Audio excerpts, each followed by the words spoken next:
Kanamangalam bus ஸ்டாண்டில் இருக்கேன். படைவேட்டிலேருந்து கனமங்கலம் வந்து ஓடி வரேன்னு சேலஞ்ச் பண்ணியிருக்கேன். அதேமாரி படைவேட்டிலேருந்து கனமங்கலம் ஓடியே வந்திருக்கேன். மற்ற 15 கிலோமீட்டர் ஓடலான்னு சேலஞ்ச் பண்ணேன்.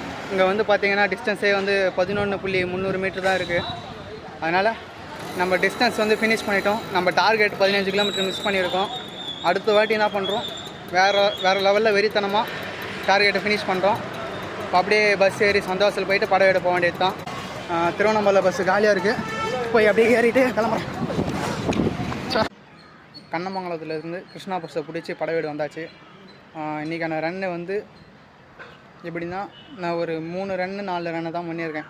3 கிலோமீட்டர் ஒரு வாட்டி, 5 கிலோமீட்டர் 2 வாட்டின்னு வெறும் 3 ரன் பண்ணியிருக்கேன். இப்போ டேரெக்டாக எடுத்த உடனே ஒரு 11 கிலோமீட்டர்ன்றது வந்து பெரிய ரன்னு தான்.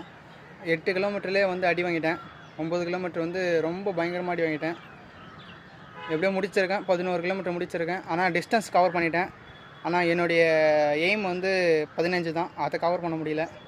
மறுபடியும் இன்னொரு நாள் வந்து ட்ரை பண்ணுவேன். இப்போ இல்லாமல் நல்லா ஒரு ஹெவி ப்ராக்டிஸ் போட்டு ட்ரை பண்ணுவேன். ஃபுல் வீடியோ வந்து யூடியூப்பில் இருக்குது. இது வந்து ஒரு ஷார்ட்ஸ் வீடியோ தான். இன்ஸ்டாகிராம் இல்லைனா யூடியூப்பில் ஷார்ட்ஸ் பார்த்துருந்தீங்கன்னா ஃபுல் வீடியோ யூடியூப்பில் பெரிய லென்த்தாக இருக்கும். அப்லோட் பண்ணுவேன், போய் பாருங்கள்.